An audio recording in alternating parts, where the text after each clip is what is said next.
Community Planning Conversations today is with Mike Ross, the director of the Krannert Center for Performing Arts. Welcome, Mike, and thank you for coming and joining me today. Thank you, Patsy. It's a great pleasure to be here.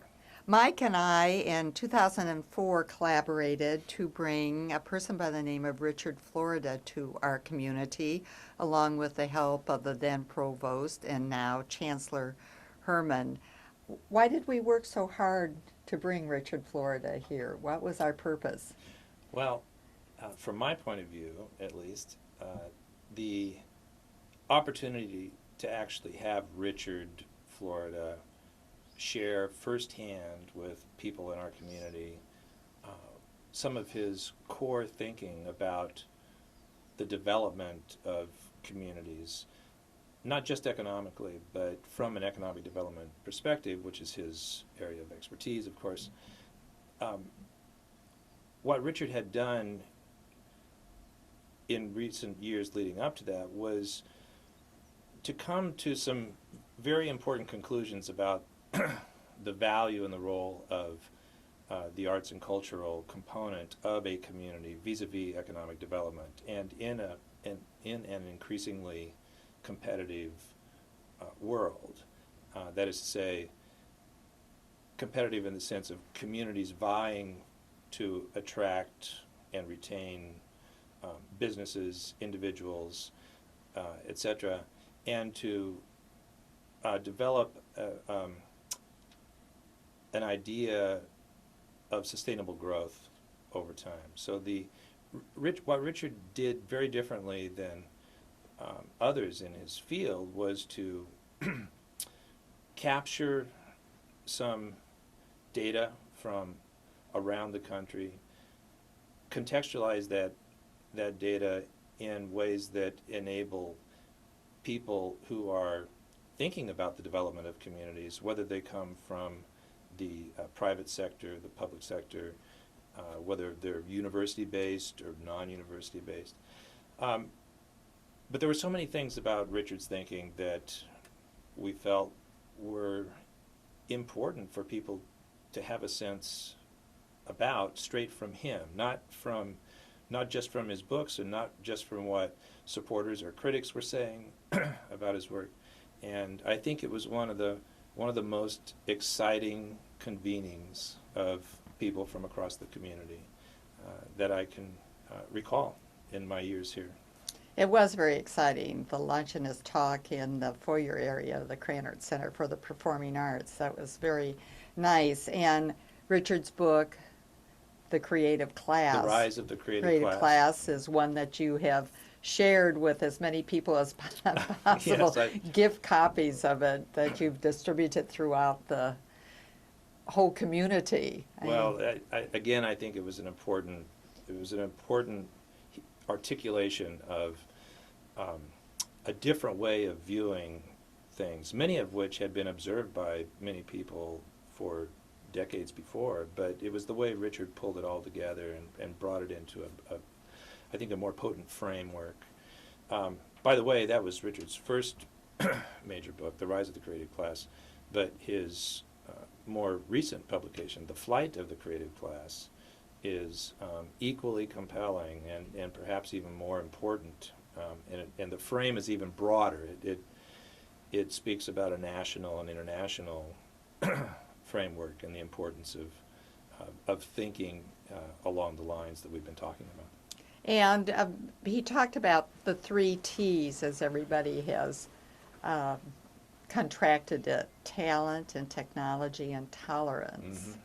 And sort of pointed out that we have several good things going for us here in the community. And these are some things that I know you're building on at, as we call it, KCPA, Krannert Center for the Performing Arts, to shorten the title down. And why don't you talk about some of those principles that you think about as you're planning your programs at Krannert?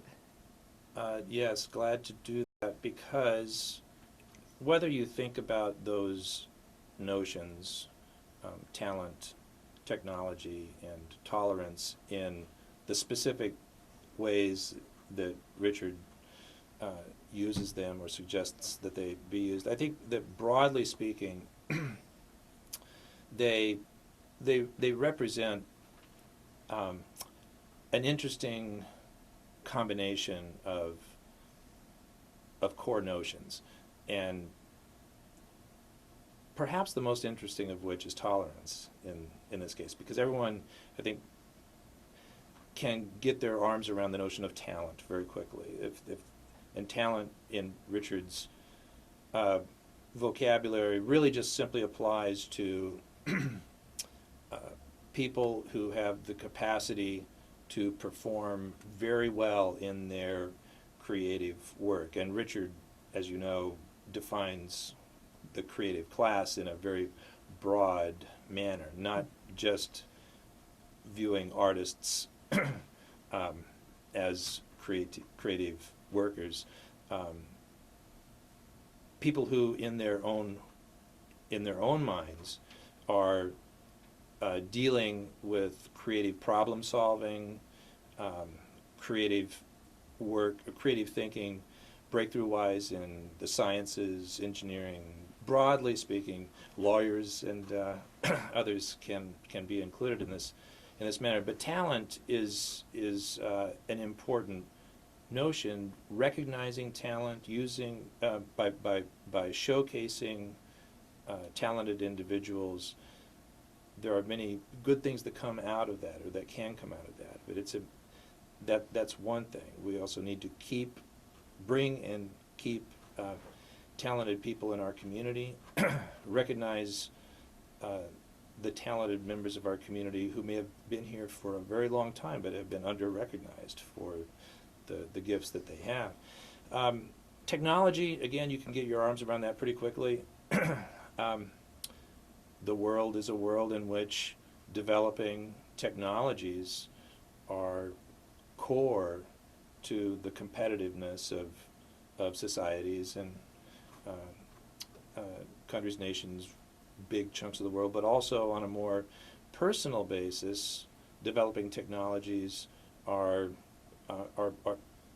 capable of bringing added fulfillment factors to people's lives, improved health, etc.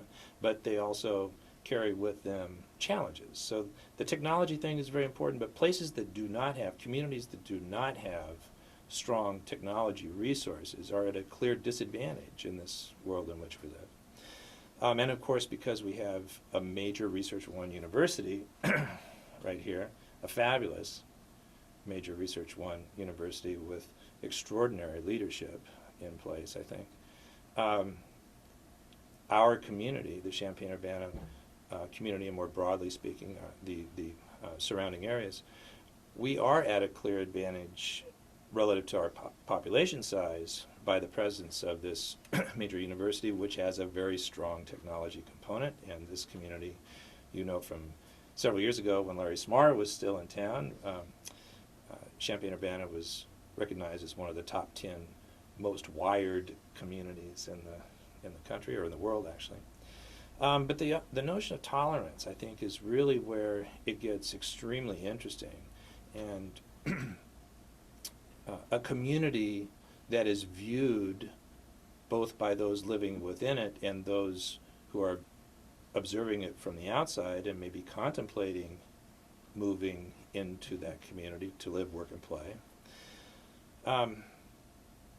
Tolerance is an increasingly important factor, and in Richard's research, one of the most interesting correlations that he found was that in communities that were perceived as being tolerant communities in the sense of embracing differences between walks of life, skin color, political views, lifestyle choices, etc., those communities tend to be the communities that creative workers most naturally gravitate towards. And so if you can start thinking intentionally about that attribute as a potentially strategically critical component to the growth and development of a community, that can influence the way you think about certain decisions that are made, and certainly all of that resonates for me very deeply with regard to the way I view the world of the arts. I think for me, you've heard me say this before, Patsy. I view my own aesthetic philosophy or position as being a no-brow philosophy. It's not about whether the art is highbrow art or lowbrow art or middlebrow art. It's get rid of all those restraining handles and focus more on the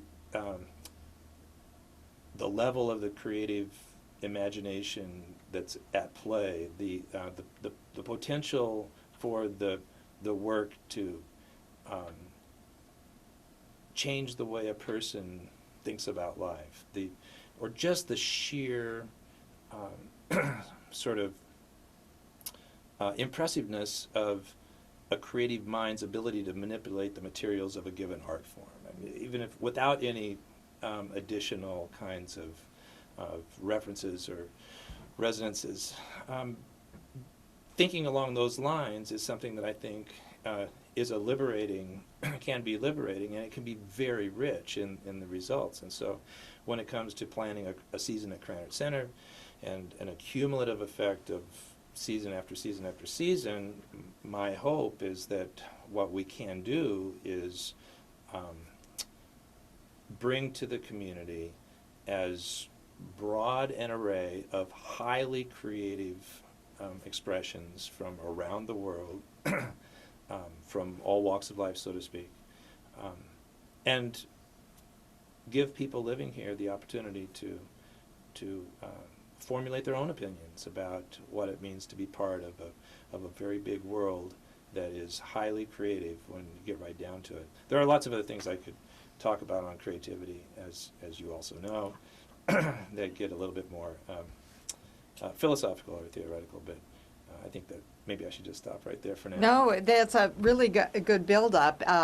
Unbeknownst to you, last week, the guest on Community Planning Conversations was Ed Fazer. Ed Fazer is a colleague of mine in the Department of Urban and Regional Planning, and his area of expertise is economic development. And when I asked him the question last week, what are two key factors that we should be thinking about for Champaign County for us to grow economically and develop as a community, one of those was exactly what you had been talking about, and that is the importance of culture and the arts within the community. And since we have such a strong presence of the university here, that's certainly a good component. So I didn't plan you one after another, but it just turned out to be a nice build-up on what he was talking about and then what you have carried on with in your conversation and building on what Richard Florida has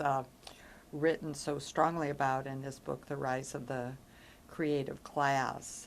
And now I'd like to build on your comments there because I know that you worked with Tom Cam's architecture class last fall, and Tom also was on an earlier program, and he talked a little bit, just referred briefly to the work that his class was doing related to the Krannert Center. So let me open that topic up with you, and you talk about what the students did. I would be glad to do that. Tom is a terrific colleague. He's a very gifted thinker, very strong architect, and what I came to find is that he's also a very beloved teacher.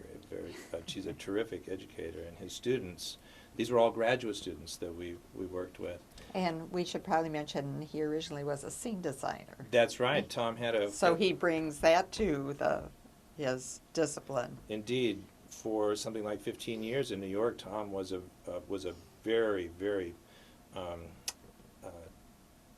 strong member of the scenic design community and worked with some of the most prominent performing artists.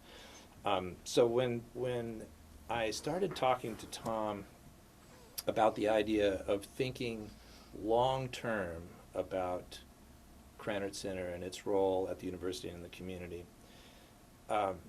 I shared with him that one of the things was that we were thinking out towards the 50th anniversary of Krannert Center. Krannert Center right now is around 36 years old. But I had asked the staff and others to start imagining what the center might look like, feel like, taste like, behave like out at that 50-year mark. And we're going to celebrate that anniversary in the 2019-2020 season. So mark your calendar. Mark your calendar, and I know you've already probably got plans in place. Well, we've got lots of thinking going on. But one of the really interesting things that came out of that those early visioning conversations, looking out towards the 50th, was the realization that in addition to having a need to address certain sort of physical limitations of the fabulous existing Krannert Center, which is just one of the most inspiring buildings I've ever been in or around, and it continues to inspire me every day when I drive into the center and walk up onto the lobby and look around. It's a tremendous piece of architecture. It's also, I believe, timeless in its aesthetics, and it has aged well. It has aged well, and it, functionally speaking, is also it has great durability, and it will continue. I can't imagine the Krannert Center ever not existing and being highly contributive to the needs of artists and audiences. But what we do know is that the way, not just in the performing arts, across the artistic disciplines, the way artists are thinking about making work, and the way people are thinking about audiences experiencing art, especially as new media come online, just many things going on that are very clear indicators that the path forward over the next 20, 25, 50, 100 years in the arts are going to call for different kinds of spaces, different kinds of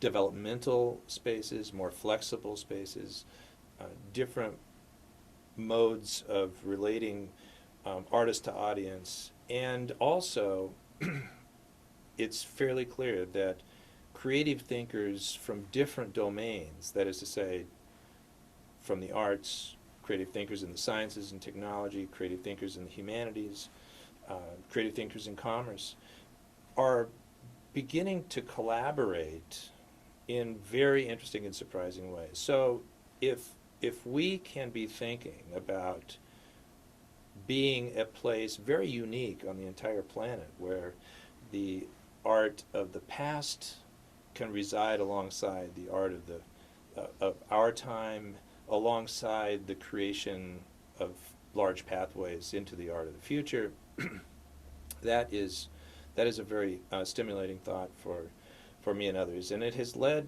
then to the idea of enhancing the existing Krannert Center by creating a new physical complex across the street to the north, connected above and below ground to the existing Krannert Center.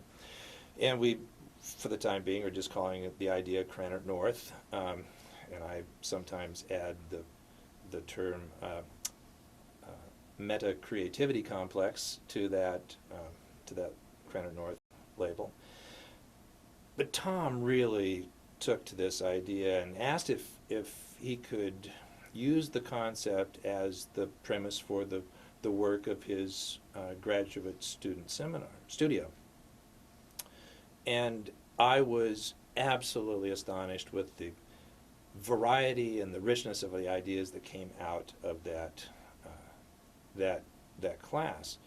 And Tom and I worked together to create a portfolio piece, a book to represent the work that the students had done.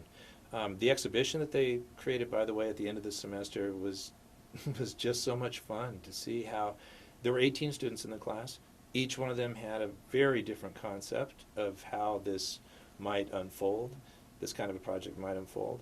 And I happened to just pull out one of the concepts here for your viewers to maybe get a sense of. Chris, if we could take a look at the book. This is a page from this collection of concepts. And since I happened to be in the building where they were on display for, 6 or 8 weeks, I certainly can't agree that they are very exciting concepts that the students came up with. We tried very hard intentionally not to predetermine. To bias what they did. Yes, Mhm. exactly. Mhm. We provided large, broad brushstroke concepts like flexibility, transparency, the idea of having collaborative development workspaces, the idea of having living spaces, the idea of having non-performance but public spaces, for example, restaurants. The idea of even having the Krannert Art Museum have a strong presence in the facility, and it was wide open. The idea was to just let the students imagine on their own. They did tremendous research, by the way. They researched virtually every major cultural center that had been created around the world within the last 5 years or so, or was Wow. in the process of being Mhm. planned and developed. Mhm. And so I think they learned a lot. We certainly learned a lot from that research. The one that is on the screen right now is just one of these 18 concepts. It sort of shows the primary feature. If we move it up a little bit, they can see the bottom part of it too there. Right, and Yeah. one of the Yeah. fun things about this one was, if you think about the existing Krannert Center, which is more angular and linear, the idea of complementing that angularity of the existing Krannert Center with a very prominent sort of signature spherical component, that was fun. And maybe I can switch over to another page here just to give, again, your viewers a sense of the orientation of the project. And if I could do this zoom in thing. Yeah, there you go. Well, there we go. Yeah, Let's see. center it a little bit more there. This area is the existing Krannert Center. It's sort of small, but the little spot in the middle is the amphitheater that's on the west side of the building. This street that runs in front of the center is Goodwin, and the street that, I'm not very good at this, but the street that runs along there is Green. So this would span Illinois. this would span Illinois. The connections above and then below the street would connect over to the Krannert North complex. And again, the idea of thinking very intentionally about this creating a complex of spaces, facilities that would be unequaled, unparalleled anywhere in the world, really. Krannert Center is already the premier facility, performing arts complex on any university campus in the country. There have been others that have been modeled after Krannert Center that have come along. But we're really talking about a completely, it's sort of like A huge leap forward. It's a huge leap forward. It's in a sense, it's recapturing the explosively creative moment of when Krannert Center was first brought into being in 1969, and doing that all over again through this new combination. I meant to say something earlier about Richard Florida's thoughts about the role of culture, and wrapping it into that no-brow aesthetic. Mm-hmm. I think it's critical for arts and culture leaders to be thinking very holistically of what it means to have an arts and cultural community. And by that I mean the more that we can view what we are individually involved with our respective organizations or efforts, the more we can see those efforts as simply part of a very rich mix of others that collectively bridge the gaps between the formal and the informal, the familiar, the unfamiliar. The Richard talks about the importance of the informal arts, and by that he means arts experiences that take place outside of the quote-unquote formal arts institutions like a Krannert Center or like a Krannert Art Museum, even though we are doing very informal things within the Krannert Center, and Kathleen Harleman is doing a fabulous job at the Krannert Art Museum. She has taking those steps. put up some wonderful shows since her arrival. Yes, and the other kinds of activities, performances, etc., that are happening at the museum, I think really add to the gallery exhibitions themselves. But the importance of having a full mix of these kinds of experiences going on in our community is very potent. And but at the same time, I mean, if you just think about what's been going on in downtown Champaign for the last few years, which followed on much important groundwork that had been done in prior decades to think about how downtown Champaign, as an example, could become a more vibrant place. One of the things I think is really interesting to consider about the idea of Krannert North is how that could lend a very strong advancing hand to the notion of our community as a destination. If we do Krannert North, if Krannert North actually happens, it is just a little bit more than a twinkle in the eye right now, and I'm always playfully reminding the Chancellor and the President and others that they shouldn't worry about the price tag. It won't cost a penny more than $500 million. So we're just getting started. It takes a little while to raise that kind of funding. You have to keep saying the number. That's right. I don't want them to forget that number because I don't think it's the kind of project that you want to think seriously about unless you're really serious about going for Committed it. to Yes. it. Yes. And so anyway, we're having fun with that. But I think it could be very interesting between that kind of project developing and other things that are going on in our community to think about our community 10 years from now and imagine it as a much stronger magnet of experiences. I think the Ebert Fest is a fabulous example of what of the role that arts and culture can play in a community. It gets attention from well outside our local community. When we started, we launched our first wall-to-wall guitar festival this past fall. Much the same idea. We have people coming from all over the world to see these performers. Again,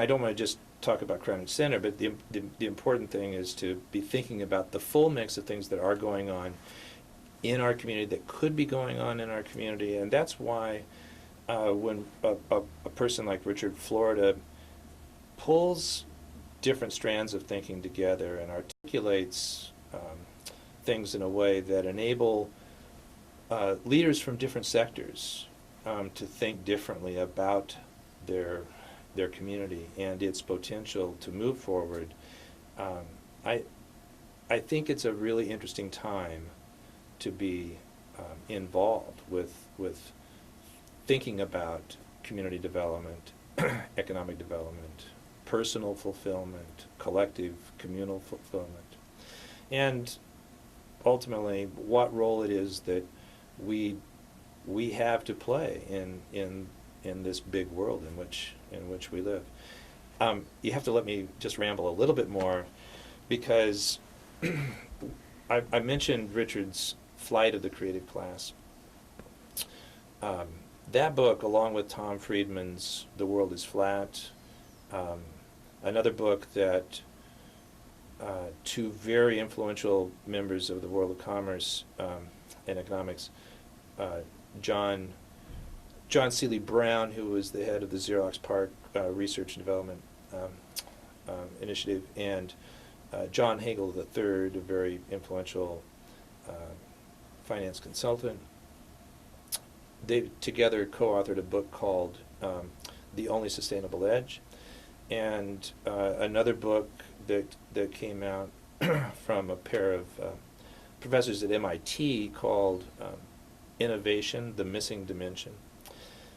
All of these books, in their from their very different perspectives, point towards a looming national crisis in creativity, innovation, and entrepreneurship. And I think it's a responsibility that we all share to not ignore things that are going on that can suppress, even as just simply unintended consequences, the capacity for people in our communities and in our society to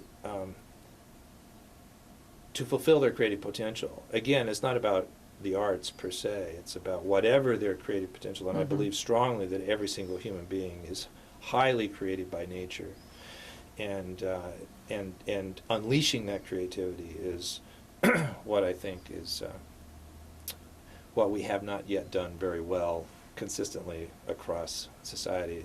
And I think that the unleashing of that creativity is a very important step towards individual freedom and fulfillment. But I think that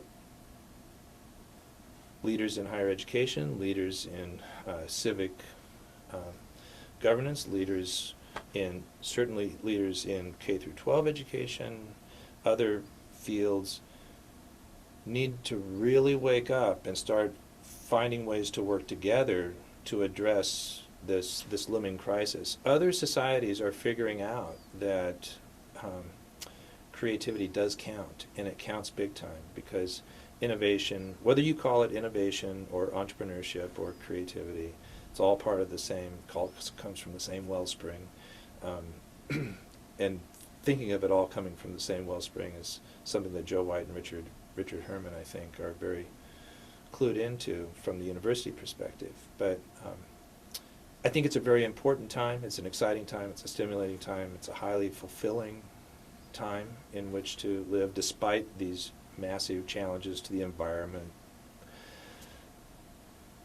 terrorism, abject poverty that still exists in many places. And there's so much else. There's much, much work to be done on all fronts. But I somehow think that what we're talking about here, more broadly speaking, is, or not so broad, more specifically speaking, with regard to the role of the arts and culture in a community. I think we need to think of it factoring into being part of a broader strategy to address some of these big issues that we face in society.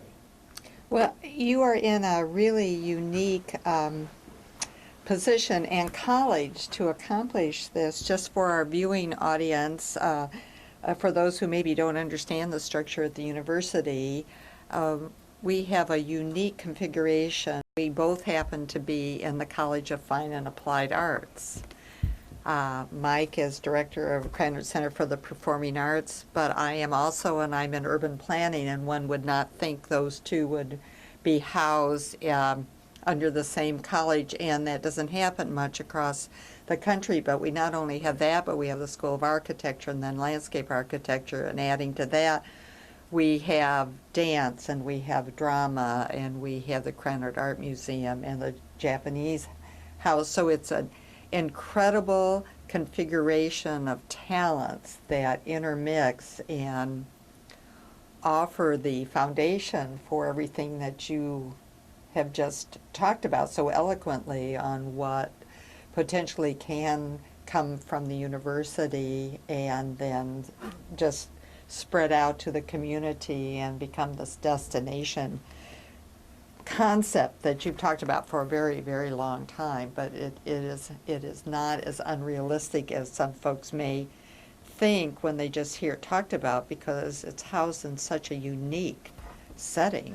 Yeah, I'm so glad you brought up that unique setting, the richness of units that exist within the College of Fine and Applied Arts, and when you map on top of that other very rich components, and for the moment I'm just talking about those that are housed at the university, but when you think about the fact that we've got a fabulous literary arts scene in the Department of English, and when we have a fabulous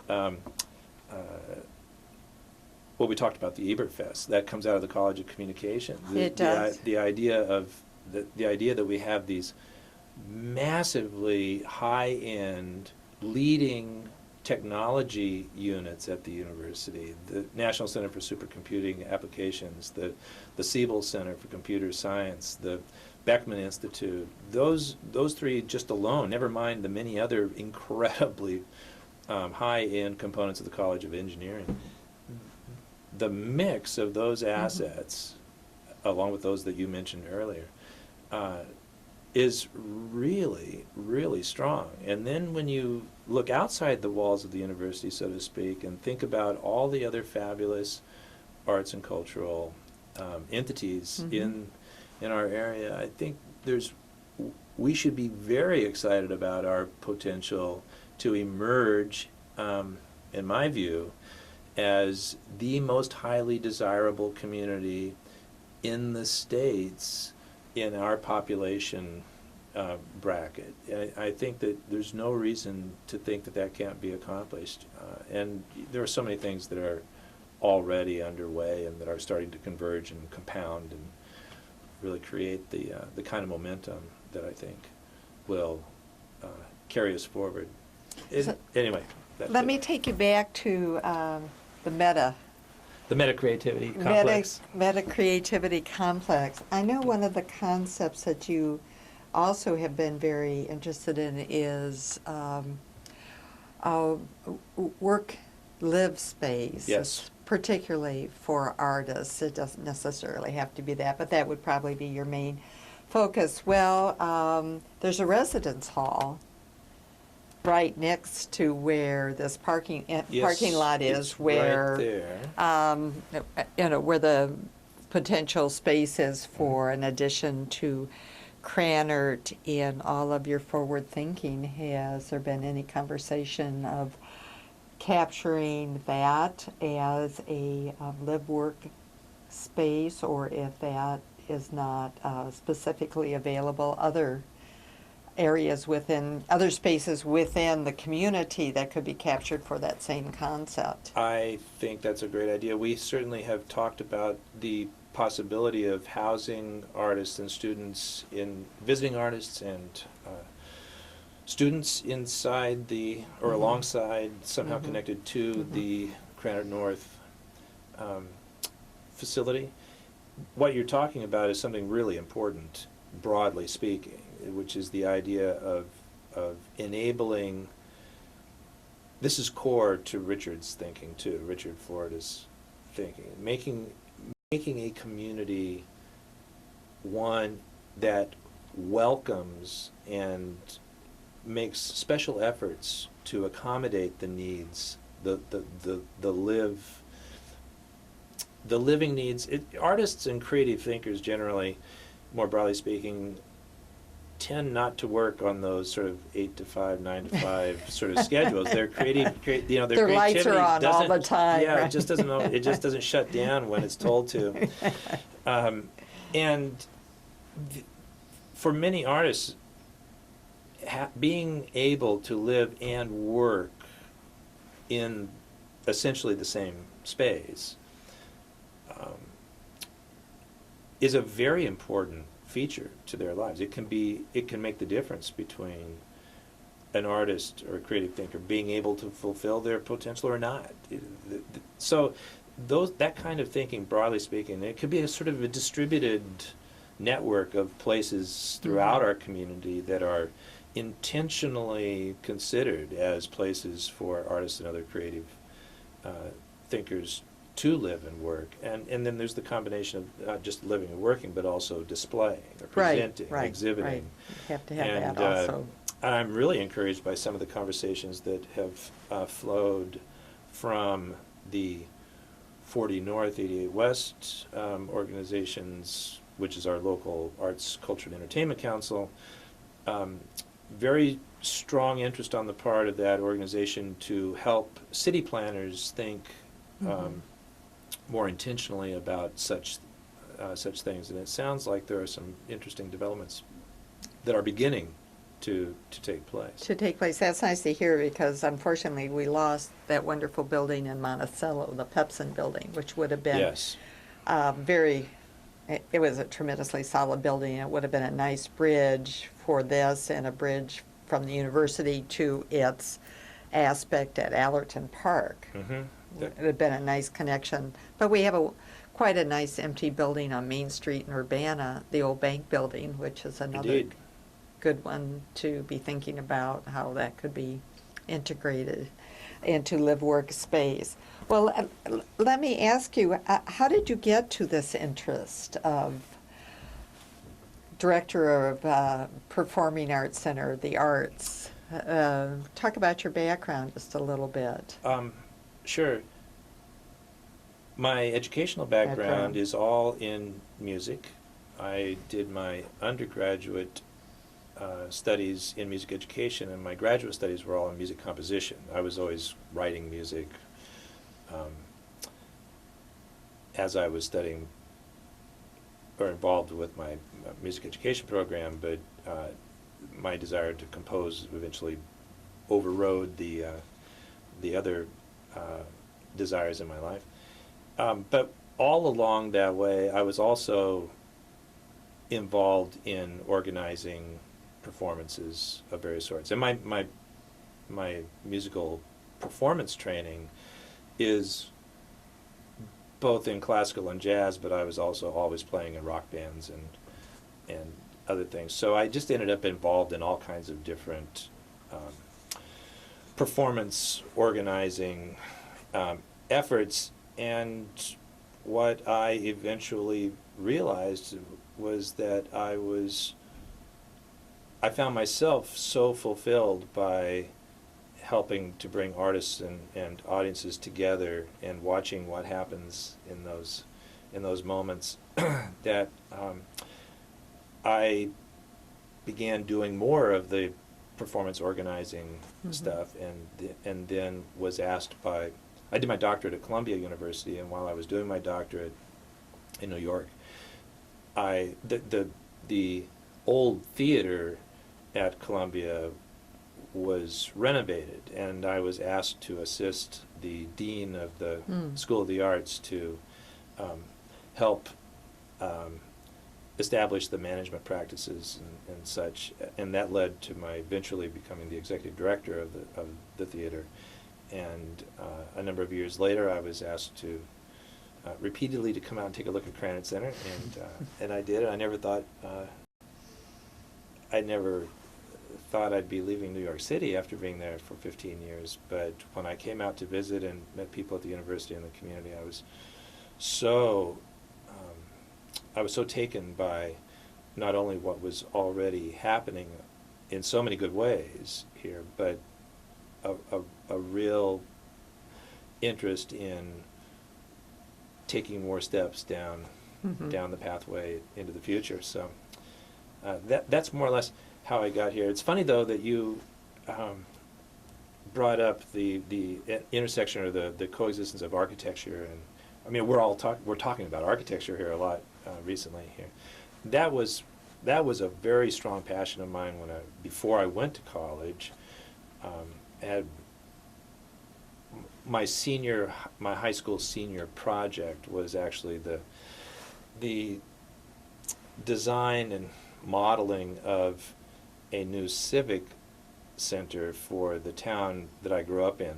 Now that's kind of funny in and of itself, because the town I grew up in was populated by 3,000 people, and it was in the foothills of the Sierra Nevadas in California, west of Lake Tahoe. My dad was a forester, Cal Berkeley grad, by the way. But 2 years after I did that senior project, they actually built the doggone thing. And what you designed? Yes.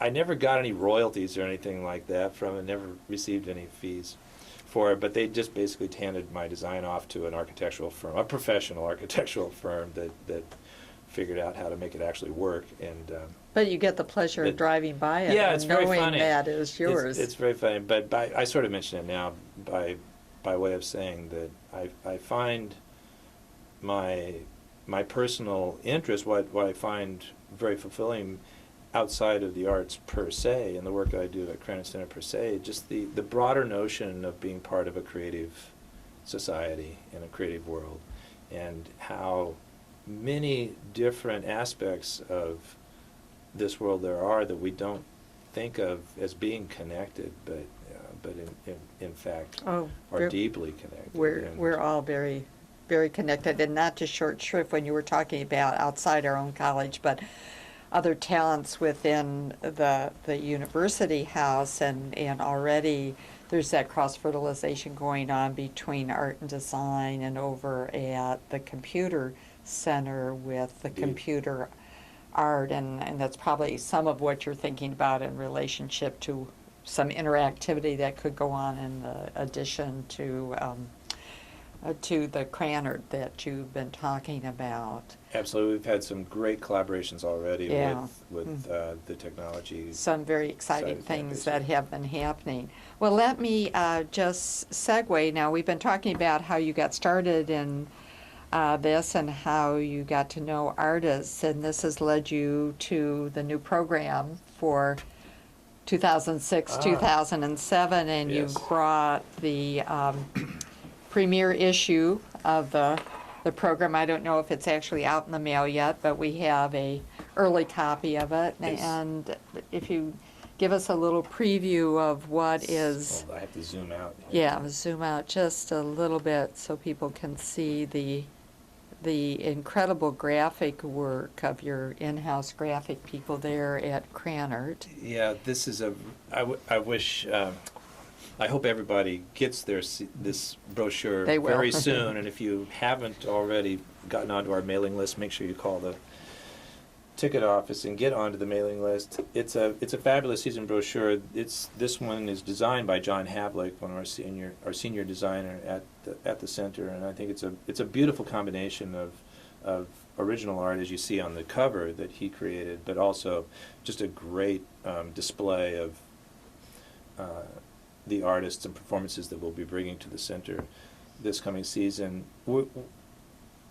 We're kicking off the season with a huge party performance in our lobby, the vast lobby, as we did at the beginning of this past season.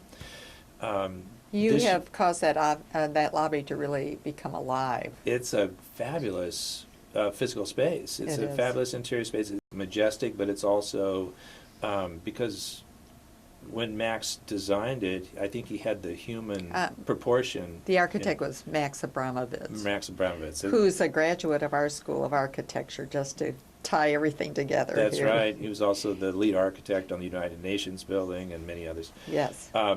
Fabulous thinker about what it means to be in large spaces, but have a human scale. Anyway, the lobby is a fabulous place, and we're kicking off the season with a big party in the lobby to celebrate arts and culture.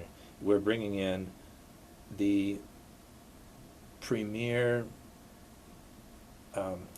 Latin dance band right now. It's a timba band. It's called Tiempo Libre, a group of Cuban musicians living in Miami. And they are so exciting. It's going to be so much fun. We're going to have, there'll be many additional artists, local and otherwise, that will be part of the evening. But that'll be the kickoff to a season that then moves on to explore the world of, the broader world of dance. We are putting a special highlight on dance performances throughout the season. We also have a fabulous lineup of classical musicians, great jazz musicians. Sonny Rollins is going to be coming to Krannert Center, Chick Corea, Gary Burton.